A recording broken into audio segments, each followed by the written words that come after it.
Did you take in everything that we talked about here already? Oh, yeah. And when you raised your hand, was it about what you were thinking about before you got here? No. Or what you were thinking about after you got here? After. Perfect. It was kind of about what you said about it's the way you feel and the outcome that tell you. And it's interesting because you've got to learn vibration. You must get conscious control and awareness of what you are vibrationally broadcasting, because that equals your life. So if you don't know what you're broadcasting, then you cannot possibly accurately predict an outcome. A lot of pessimists are accurately predicting outcome, and a lot of optimists are accurately predicting outcome. So we just want to say your thoughts matter, but what matters more is your awareness of how the thoughts feel when you think them or speak them. That's the only way you're ever going to have control of your own experience. So sometimes I feel great. Yeah. Sometimes not so much. Yeah. And so you're a sloppy thinker. Well,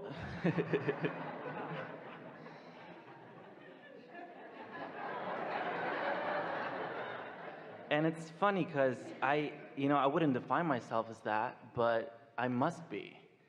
Well, we're just mostly having fun with you. Oh, me too. But we want to get your attention. Yeah. In other words, sometimes I feel good and sometimes I don't feel so good. And we say, well, you already said, sometimes I think thoughts that don't feel good and sometimes I think thoughts that do feel good.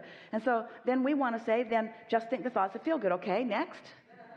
And you say, but wait, sometimes the thoughts that don't feel good are hard not to think. And we say, that's only because you let momentum go. So get up in the morning and think good thoughts longer. In other words, it really is an exercise. It's like practicing an exercise until your attraction muscle is the way you want it to be. There's nothing else to say about it, because what you want to say, here's a way to look at this. So here's the premise that we want you to accept, and we can feel that you mostly have. So this receptive mode that feels so good, when an idea comes to me from that mode, it plays out so beautifully.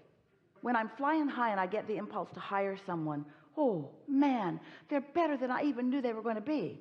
When I'm in trouble, when I'm overwhelmed and the impulse comes to hire someone, not so good of an experience.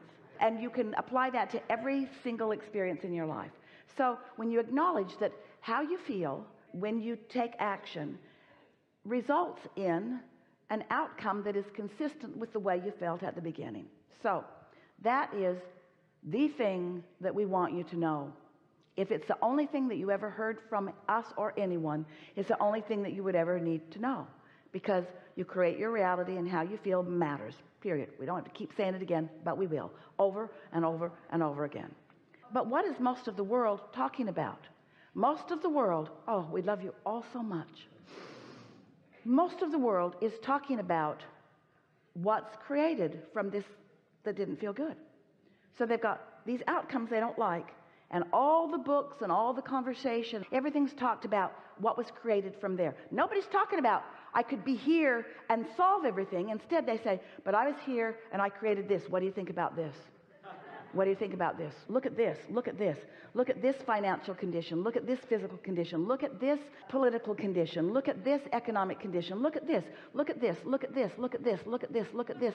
Look at this. Look at this. Let's talk about what can we do now we've created it. How can we fix it? And we say, you can't. You can't keep looking there and do anything other than perpetuating more of that. Can you feel the sort of craziness that we feel about the way most are approaching it, when all you got to do is just for a little while think here, and if you can't think here, don't get up. If you can't go to work and feel good, then for a little while don't go to work. If you got a friend and you can't think there, then don't be with that friend. In other words, let this matter so much, because this is leverage beyond anything that we can describe. This is the energy that creates worlds that you're tapping into. So when you decide, I can do this, I can practice good feeling thoughts until they become my habit of thought. I can practice optimism until it becomes the way I look at life. Because you can spend decades, and many do, and generations, and many have been spent talking about this stuff that's been created from this place, and there's no point in having that conversation anymore. You're not ever going to solve it. Ever, ever, ever, ever, ever. What are we going to do about all of these problems? What are we going to do about all of these problems? Take your attention from them and they will cease to exist. Oh, Abraham, that doesn't seem logical. Well, it's because you haven't tried it. You keep perpetuating it, and you've convinced yourself that that's the way it has to be. And yet every now and again, an idea comes, you're tuned in, you follow it out, and you go, wow, that was magic. You call that magic, and you call this reality. And we call this unnecessary and this normal. And you call this normal, and we call this normal. And you call this the way it is, and we call this the way it is. We have different opinions of how to spend your time and what to think about and how you want to feel and how it all plays out. And there is not one exception in all of the universe to what we just said. Not one.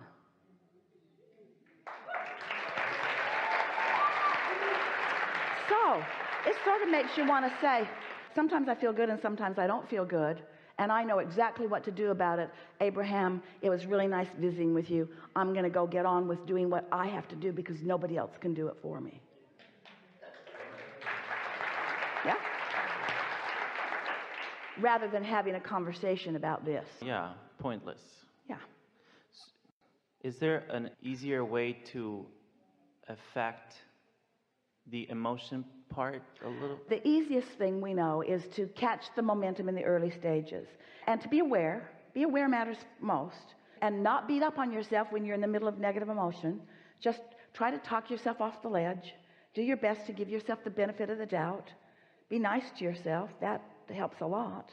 But the easiest way to get here and stay here, or to be consistently there, is to realize that when you wake up in the morning, that's your best shot. Because while you slept, the momentum subsided. And so it's much more likely for you to get hold of something that feels good and carry it out. And sometimes, Esther and friends had about 11 days together a few days back. And for 11 days, they were riding right here. And it was so interesting to watch. Everything yield to them. Parking place. They were all over San Diego County, all over the place. And they never went anywhere, and they went 100 places that they didn't park right in front of where they wanted to be. It's like the universe cooperates. And how does that happen? Your impulse to go this way, your impulse to go this way, the amount of time you take moving through, your timing. Timing is everything. And since the source within you knows where you want to be and where you are and where everything else in the universe is in relationship, and knows what things are active and what things have to do with you and what things don't have anything to do with you, there is this universal orchestration on the biggest things and the smallest things that have to do with you. And once you get tuned into that, you will become addicted to connection. You will become addicted to being in the receptive mode, and nothing else will do. And after a while, after a few hours or minutes or days or weeks of experiencing life treating you that way in response to what you've got going on vibrationally, after that happens, the first time you have a little negative thought, you go, whoa, whoa, whoa, whoa, whoa, whoa, whoa, whoa, whoa, whoa, whoa, whoa. You are the enemy. You will take me down. I know you will. If I allow myself to focus on you, because law of attraction is so not choosing sides. Any thought you activate, law of attraction will jump right in and make it more. So it really is about thinking and feeling and thinking and feeling and noticing what comes and saying, hey, I like that. And after a while, you'll gather around you those who only want to talk about good things, who want to talk about the good things in life until most people who are listening in are gagging. They just can't believe they're sitting next to you in the restaurant and they heard the bunch of you talking about how good this food is so many times that they want to kill you, each and every one of you. You're talking about the light, you're talking about the twinkles, you're talking about the sunset, you're talking about the air, you're talking about the fragrance, you're talking about how comfortable the seat is, you're talking about how much you love each other. There's so much to talk about that most people never talk about or rarely talk about because they want to talk about real things like problems. That's how. And you never run out of good things to talk about. And then there is the repeat factor. Remember that time? Remember that time when you said that and we all laughed and then everybody laughs again? It's like it just happened for the first time. Just reactivate that wonderful moment when everyone was brilliant and everyone was right on key. Yeah, that's how it's supposed to be. And you know, when you get your own little merry band of 1 or 2 or 3 or 4 or 5 or 10 going around like that, the entire universe of merry bands joins you, and you all become brilliant, and your timing all becomes good, and you just have this wonderful time. That's the way it is supposed to be. And if we were standing in your physical shoes or sitting in your physical fannies, it's probably a bad word somewhere, we would only talk about what we want. Get out. We've enjoyed this. Very helpful. Very helpful.